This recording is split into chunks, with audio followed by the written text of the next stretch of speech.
"They're taking us to church," one of the women whispered, and the sentence landed like a dare in the cold air. The morning had the color of tin, the kind that made every breath look borrowed, and the barracks windows held a thin film of frost that turned the outside world into a blurred watercolor. Inside the women's quarters, there was no shouting, no sudden panic, only the stiff, practiced quiet of people who had learned not to waste sound.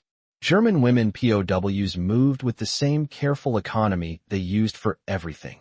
Folding a blanket twice, smoothing a sleeve, hiding a tremor by busying the hands.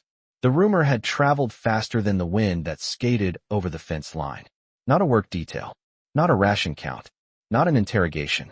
A church, an American church, in a town they had never seen except as a smudge on the horizon beyond the guard towers. The idea didn't fit anywhere their minds could place it. It didn't fit the stories they'd been fed, and it didn't fit the fear they'd earned.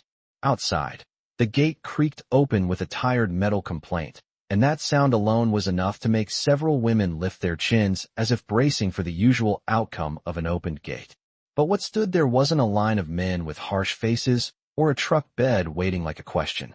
It was a tall man in a dark coat with a simple collar, hands visible, posture unarmed by intention. A chaplain, they would learn later, Chaplain Robert Whitaker, though in that first moment he looked less like a soldier and more like a man who had walked too many miles thinking about other people's pain. Beside him stood a uniformed sergeant, Thomas Hale, whose stance carried the blunt practicality of someone assigned to keep order, not make speeches. He didn't smile. He didn't scowl.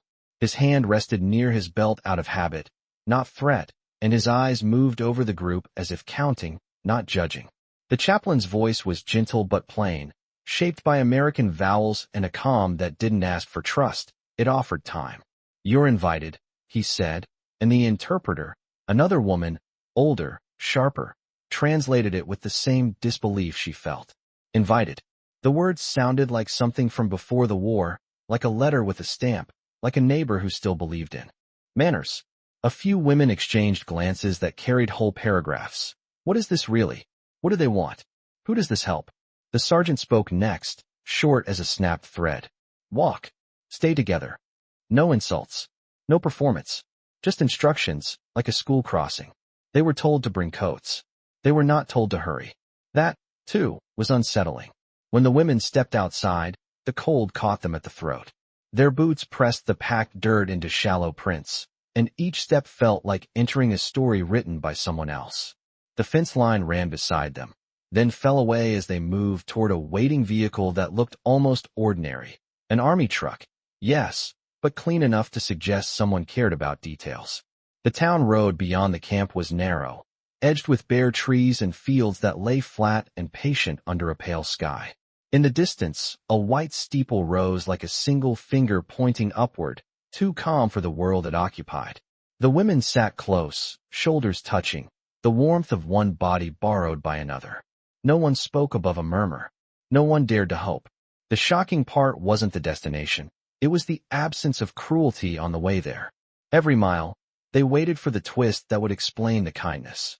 Every mile, the twist did not arrive. And somewhere between the camp gate and the first view of Main Street, one of the women realized her hands had been clenched so tightly her nails left crescents in her palms, and she did not remember when she started bracing for a blow that never came. Main Street did not look like a battlefield. That was the first thing that unsettled them.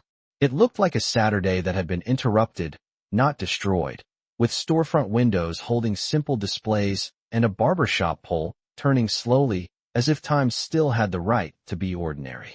The truck rolled past a diner with a bright sign and the faint suggestion of coffee inside, then past a hardware store where a stack of feed sacks sat under an awning.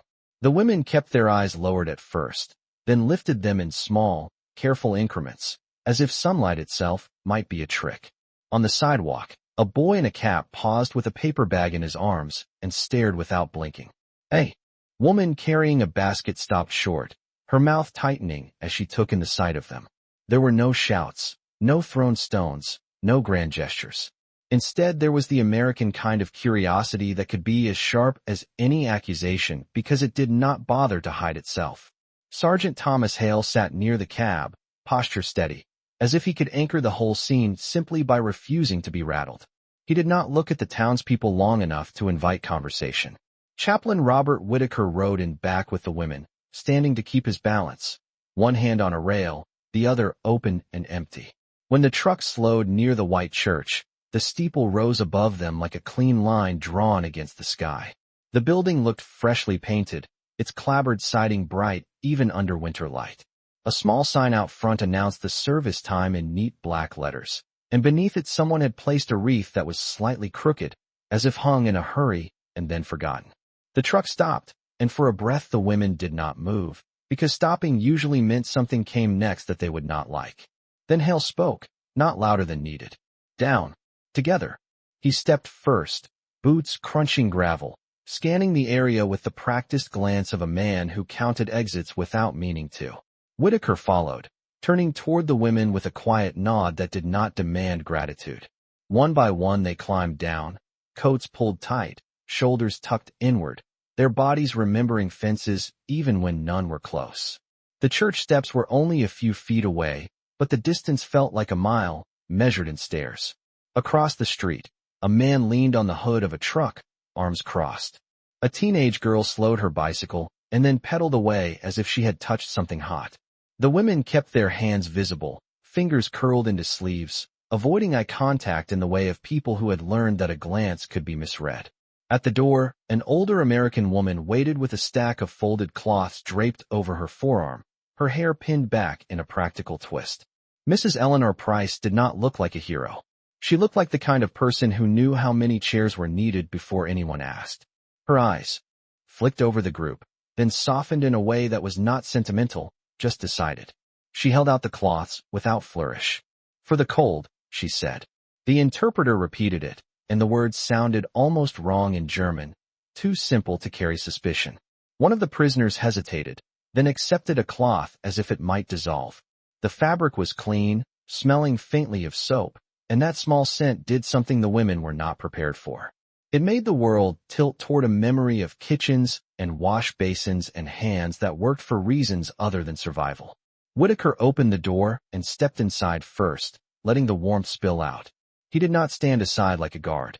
He entered like a host who believed the threshold mattered. Hale remained outside for a moment, watching the street, then shifted his stance so his body blocked the wind as the women filed in. It was not dramatic. It was not announced. It was just a man adjusting where he stood. And to the women, who had been trained by hardship to notice every change in a room, that small movement landed with the weight of a promise they did not know how to accept. Warmth was the next surprise, not the dramatic kind, just the honest warmth of a place that had been heated for a congregation and now had to decide what to do with unexpected guests. The air inside carried old wood, wax, and something faintly sweet like hymnals that had absorbed decades of perfume and winter coats. The women paused just past the threshold, bodies tightening as if the door behind them might slam shut and change its meaning. They had been taught to treat any closed room as a trap. The sanctuary opened ahead in simple symmetry, rows of pews, a center aisle, a pulpit that looked more like a workbench than a throne. Sunlight filtered through tall windows, pale and steady, falling in rectangles on the floorboards. No banners, no flags, no spectacle, only a cross above the front, plain enough to be either comfort or warning, depending on what a person had lived through. Chaplain Robert Whitaker walked a few steps in and then stopped, leaving space, letting the silence breathe. He did not gesture grandly. He did not announce them. He simply waited until the women chose motion for themselves. That alone felt strange, like being handed back a small piece of control. Mrs. Eleanor Price moved quietly along the side aisle and placed a few folded blankets on an empty pew, then set a metal pitcher and paper cups on a small table near the back. She did not hover. She did not stare. She acted the way American women often did when facing something they could not change. She organized. Sergeant Thomas Hale stood near the entrance, not inside the aisle, not at the front. His presence was a boundary, but it was also a signal to the town that whatever this was, it would stay orderly. The women sat near the back, compressed into a single row at first, knees angled inward, hands clasped tightly in laps. Their coats stayed on. Their shoulders stayed lifted. Their eyes moved in short sweeps, checking corners, measuring distances, tracking people like weather.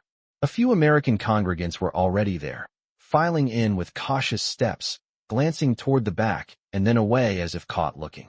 Some faces held resentment, others held sympathy, and most held confusion, which was sometimes worse because it could change quickly.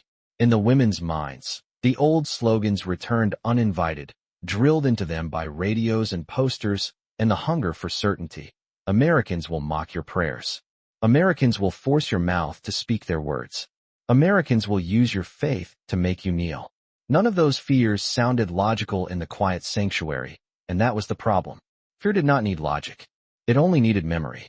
One of the women, a young one with hair tucked under a scarf, kept her chin down and counted the boards in the floor as if numbers could protect her. Another stared at the hymn numbers posted on the wall, trying to guess what language would come next and whether she could survive it. The interpreter sat with them, shoulders squared, jaw tight, already rehearsing how she would translate anything that turned sharp. Whitaker stepped to the front, not onto the pulpit yet, just to a spot where his voice could carry without strain. He looked over the pews, and when his gaze passed the women, it did not linger like a spotlight. It moved like a man taking inventory of his responsibility. "We are going to sing," he said, simple and predictable, and predictability made several of. The women exhaled without meaning to. He named a hymn number. Pages turned.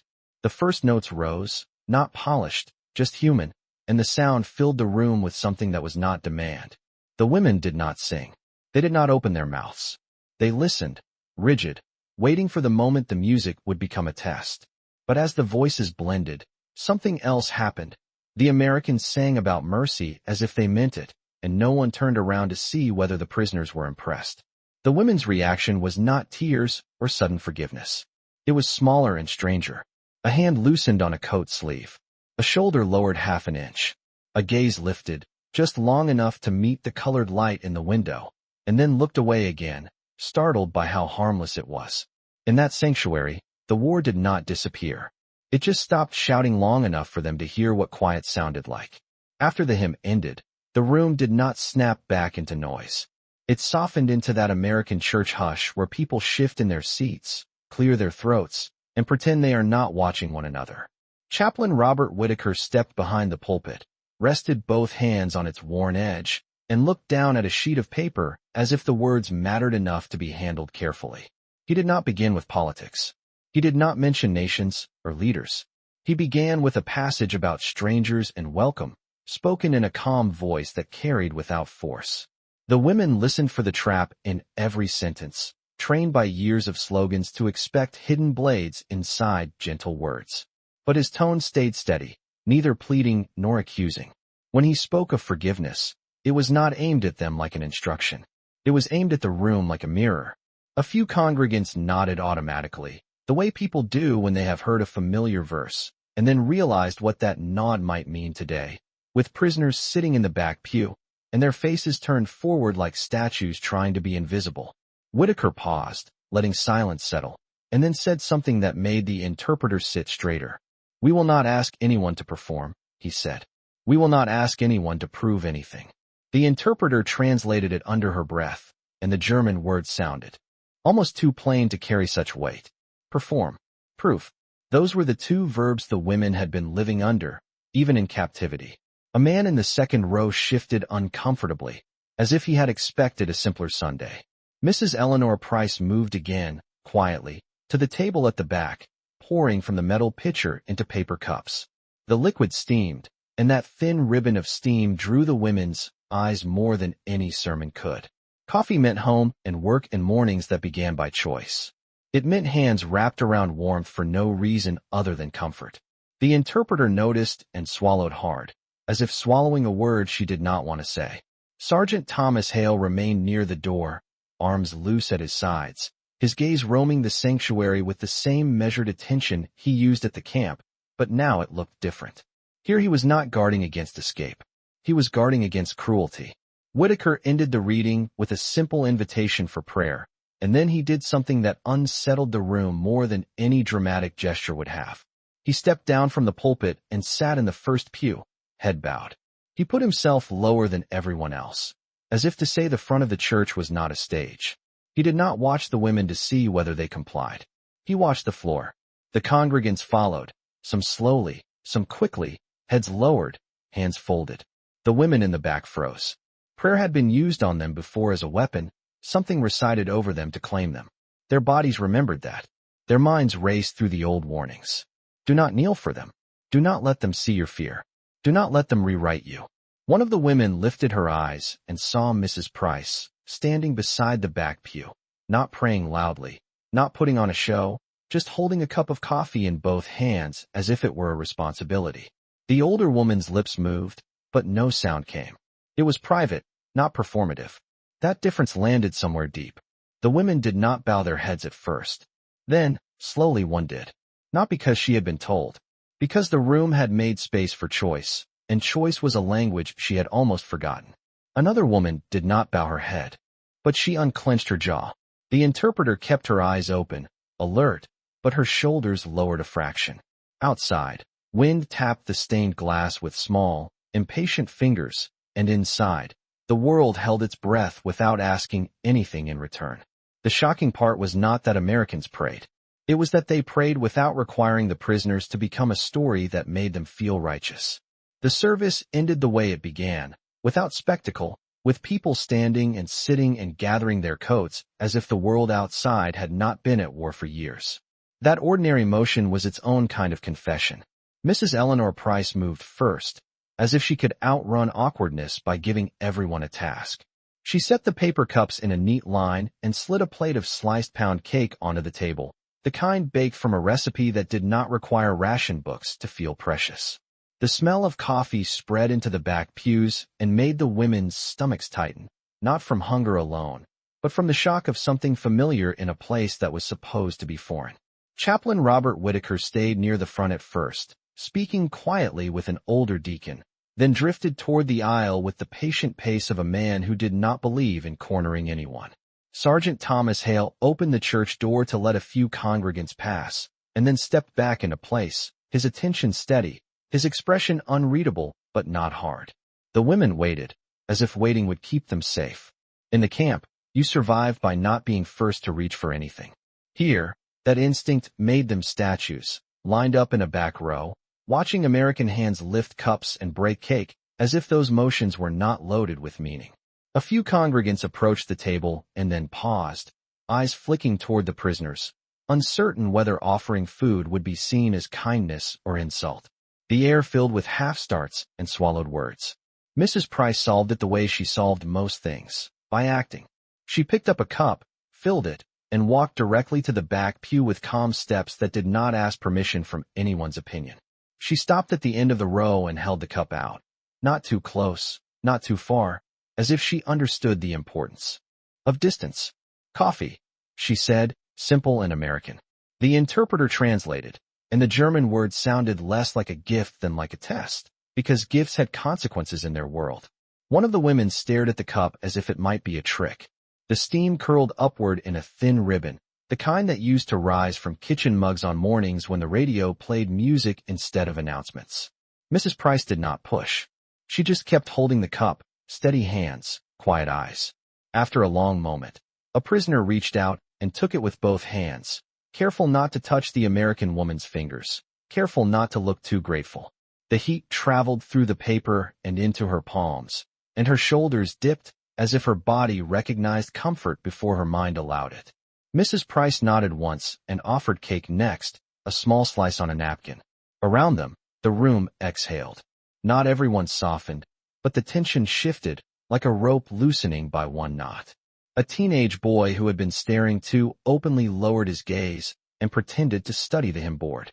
An older man who had been stiff in the second row turned away, then turned back and quietly placed his own cup down and stepped aside, making room as if space itself were a gesture. Whittaker approached but did not enter the circle. He spoke to the interpreter first, not as a superior, but as a man asking for accuracy. "Tell them this is not a bargain," he said. "No speeches. No demands, just food and warmth." The interpreter related, her voice careful. The women listened, and their faces did not change much, but their hands did. One unwrapped her fingers from her coat sleeve. Another held her cup closer to her chest, as if guarding a candle flame. Hale watched the scene without comment, then moved a step to his left, positioning himself so the women could stand and walk to the table without passing too close to anyone who looked angry. He did not say he was doing it. He just did it. And in that small, unannounced adjustment, the prisoners saw the shape of a different kind of power. Not the power to punish, but the power to prevent harm without making a show of virtue. The first sip was not dramatic. It was quiet, almost cautious, as if the woman expected the warmth to be taken back mid-swallow. The coffee was not the best coffee anyone in town had ever brewed, but it was hot, and it was real, and it did not come with a lecture. That mattered. Around the table, the women moved in a slow, collective negotiation with their own nerves. One stood, then sat again, then stood once more, as if her legs were unsure whether they were allowed to carry her toward kindness. Mrs. Eleanor Price kept the cups coming without rushing anyone, the pitcher tilting with steady hands that had likely poured for funerals and weddings and ordinary Sundays alike. Chaplain Robert Whitaker spoke in low tones to a few congregants, guiding them away from questions that would feel like interrogation. Sergeant Thomas Hale stayed near the door, eyes scanning faces, measuring moods the way a farmer measures weather, because both could turn without warning.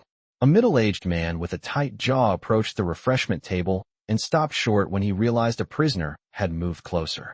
He did not speak. He stared at the slice of cake in her hand, as if the sight offended him more than any uniform ever could. The prisoner did not shrink, but she did not stare him down either. She lowered her eyes to the napkin, lifted the cake, and took a small bite with the careful manners of someone who still believed manners were armor. The man's throat worked as if he wanted to say something. Then he turned away and walked out into the cold, his boots loud on the wooden steps. The room watched him leave. No one chased him. No one praised themselves for staying. The silence that followed was heavy, but it was honest. Whitaker stepped closer to the table then, not to defend anyone with words, but to shift the center of gravity back toward calm. He picked up a cup himself, took a sip, and set it down as if to remind the room that food was food, warmth was warmth, and neither belonged to any flag. The interpreter, still alert, translated softly when needed, but she was beginning to translate less, because fewer words were being thrown around. A small American girl, maybe 8 years old, slipped from her mother's side and walked toward the back pews with the fearless curiosity. Children sometimes carry before adults teach them caution. Her mother reached a hand out, half to stop her, half to protect her, then hesitated. The girl paused in front of one of the prisoners and stared at her coat buttons as if studying a puzzle. The prisoner remained perfectly still, unsure what kind of attention this was, unsure whether kindness from a child could still be a trap. The girl lifted her eyes and asked, in a voice too clear for the room to ignore, "Are you cold?" It was a simple question, the kind that did not leave space for propaganda. The interpreter did not need to translate it. The prisoner understood enough English for that. She opened her mouth, closed it, then managed one word, shaped carefully, "Yes." The girl turned and ran back to the table, grabbed a spare blanket Mrs. Price had folded, and dragged it across the floor with both hands. The blanket was too big for her, bunching at her knees, but she kept going. She reached the prisoner and held it out like an offering that required no signature. The prisoner's hands rose slowly, not reaching for the blanket at first, but hovering near it as if asking permission from the air. Mrs. Price watched from a distance, her face composed, her eyes soft with the quiet relief of a plan becoming human. Hale shifted his weight and looked away for a moment, pretending to check the doorframe, as if he understood that some moments needed privacy to remain pure. When the prisoner finally accepted the blanket, she did not wrap it around herself right away. She held it to her chest, pressed her cheek to the fabric for a heartbeat, and then pulled back as if startled by her own need. That reaction, so small and so involuntary, was the real shock. It was not a grand confession. It was a body remembering what gentleness felt like and not knowing how to stand inside it. The room did not become friendly all at once. It became quieter, which was different, and in that quiet the women began to notice details they had missed while bracing. The pew wood was smooth where thousands of hands had rested. The hymnals smelled like dust and ink and something floral that clung to paper for years. A draft slipped under the door and carried with it the clean bite of winter, but inside, warmth held on like it had made a promise. The little girl, satisfied with her own small mission, returned to her mother and leaned against her side, eyes still curious, as if the world had simply expanded to include new faces. The prisoner with the blanket did not put it on right away. She folded it once, carefully, as though returning it to order might keep it from vanishing, then draped it over her shoulders with the slow precision of someone handling something fragile. Mrs. Eleanor Price moved to collect empty cups and stray napkins, and her hands stayed busy because busy hands kept a room from turning into a courtroom. A few congregants approached the prisoners in hesitant arcs, stopping at a polite distance, offering nods that were not quite greetings. One woman with silver hair and a tight mouth held out a plate of cake without smiling, then stepped back as if the act embarrassed her. The prisoner accepted it with a slight tilt of her head, a gesture so restrained it could not be called gratitude, but it was not rejection either. Chaplain Robert Whitaker watched these exchanges like a man listening for a rhythm, stepping in only when someone's courage turned into curiosity that might wound.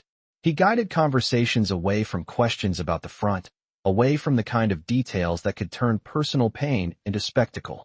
When an older man asked, a little too loudly, whether the women were allowed to attend, Whitaker answered with calm certainty, "They are here as guests." The word guests hung in the air, and for a second it sounded almost defiant.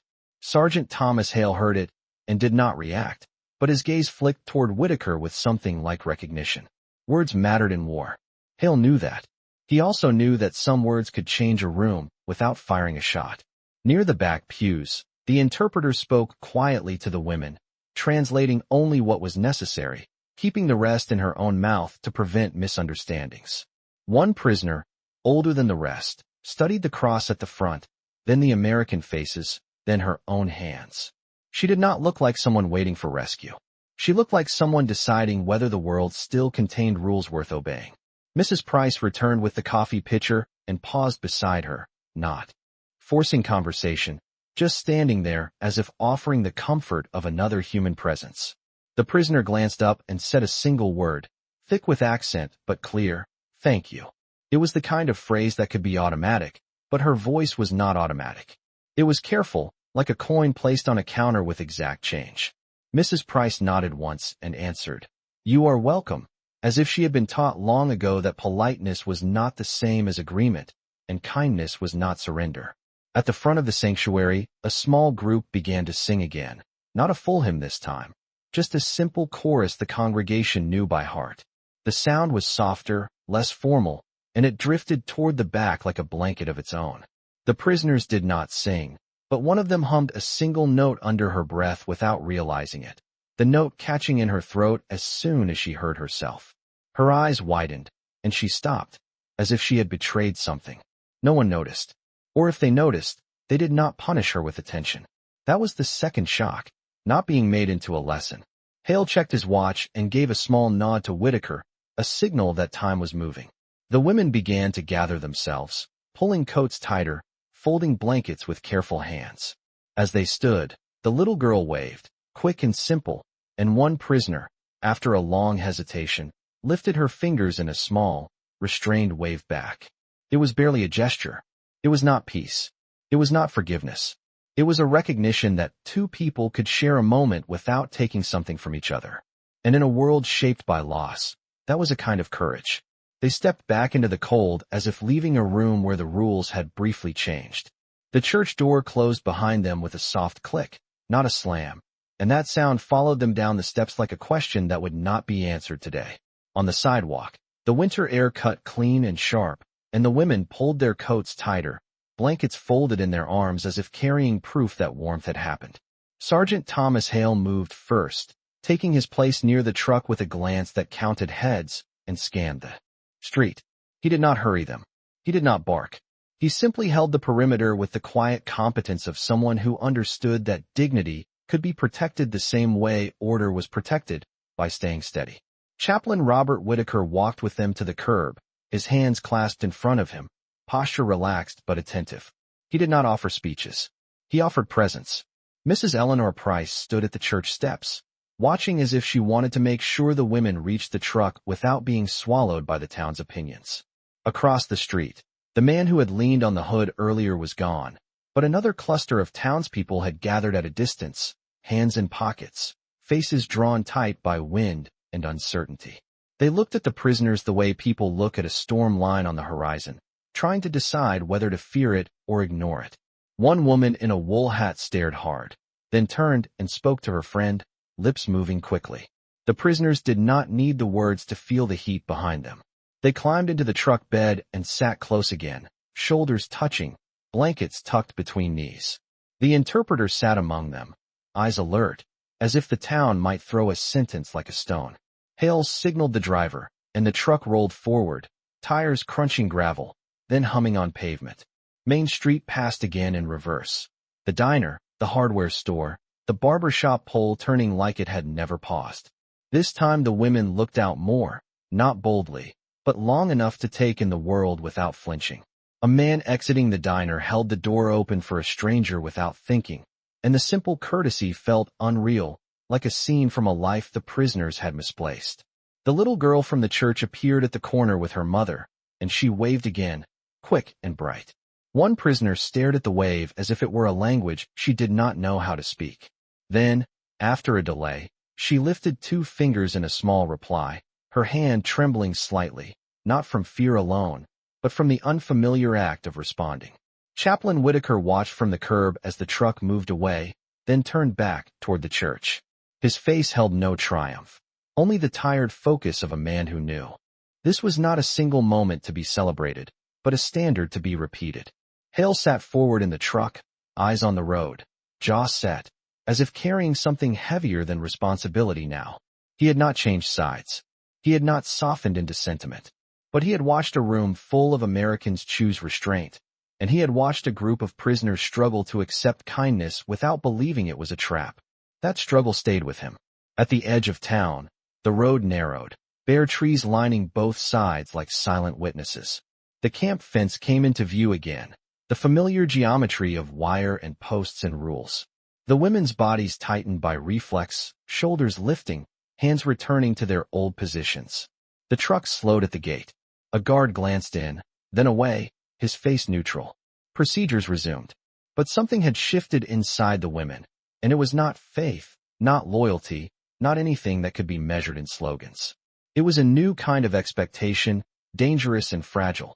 The expectation that a person could be treated as a person even when the world had every excuse not to. One prisoner pressed her fingers to the edge of the folded blanket, feeling its softness one more time before she would have to return it, and her eyes fixed on the camp buildings with a calm that looked almost like defiance. She did not raise her voice. She did not demand anything. She simply carried the memory of a warm room back into a cold system, and the memory made the cold feel less like destiny and more like a choice someone was making. Back in the barracks, the afternoon light looked thinner, as if the camp knew how to drain warmth from memory. The women returned the blankets at the gate without argument, folding them as neatly as they could, because order was the only respect they could guarantee. The guard accepted the stack with a nod that meant nothing and everything, then waved them through with routine efficiency. Inside, the familiar smells closed in again: boiled potatoes, damp wool, floorboards that never fully dried. Yet the women moved differently, not freer, not careless, but slightly less compressed, as if their spines had remembered a shape they used to have. The interpreter sat at the end of a bunk and stared at her hands. For a long moment, as if checking whether they still belonged to her after translating kindness. No one made a speech about what had happened. In war, talking too much about softness could feel like tempting fate. But the details returned anyway, uninvited and persistent. The steam rising from paper cups, the small girl dragging a blanket bigger than her body, the way Chaplain Robert Whitaker had bowed his head without watching to see who copied him, the way Mrs. Eleanor Price had held out coffee like it was normal, the way Sergeant Thomas Hale had shifted his stance to block a draft without saying a word. Those were not miracles. They were choices. And choices were dangerous because they suggested the world could be otherwise. Later that evening, Hale stood outside the barracks for the final count, his breath visible in the cold. Another guard joked about church ladies and cake, trying to turn the day into a story that would not change anything. Hale did not laugh. He kept his eyes on the clipboard, then on the women's faces, and he noticed something that made him pause half a second too long. One of the prisoners, the one who had pressed the blanket to her cheek, held her posture straighter now, not defiant, just steady. She met his gaze briefly and then looked away, but in that brief glance there was no pleading. There was no hatred either. There was only an unspoken recognition. You saw it too. Hale cleared his throat and continued the count, but the small disruption stayed in his chest like a stone he could not swallow. Across town, Whitaker sat in his office with the church ledger open, but he was not looking at numbers. He was looking at the margin where someone had scribbled a note about folding chairs, and he thought about how quickly a room could turn cruel if no one held the line. He wrote a single sentence on a scrap of paper and tucked it into the ledger, not as a sermon, but as a reminder for himself. Guests. Not exhibits. Not enemies. Guests. Mrs. Price washed the coffee pitcher at home that night, hands red from hot water, and she did not mention the prisoners when her husband asked how church went. She simply said, "We had visitors," and then set the pitcher upside down to dry. As if that was all the explanation a decent act deserved. In the camp, the women lay on their bunks listening to the wind scrape along the walls. One whispered that the Americans were pretending. Another whispered that it was a trap. A third said nothing, but reached into her pocket and pulled out a small paper napkin she had not meant to keep, its edge creased, a faint smell of coffee still clinging to it. She held it between her fingers, not as a souvenir, but as proof that her senses had not lied. Around her, the others tried to return to their usual hardness, but something in their silence had changed. They did not become hopeful in the childish way. They became precise. They began to understand that dignity did not depend on who had the keys. It depended on how a person carried herself when no one would punish her for collapsing. In the days that followed, the war continued to be the war. The fences stayed up. The rules stayed sharp. But the women had seen a different standard, and once a standard is seen, it cannot be unseen. That was the quiet turning point. No romance. No rescue. Just a warm room that proved the enemy could choose restraint, and a group of prisoners who learned, in the smallest possible way, that their humanity was not something anyone could confiscate. The quiet ones were never truly ordinary.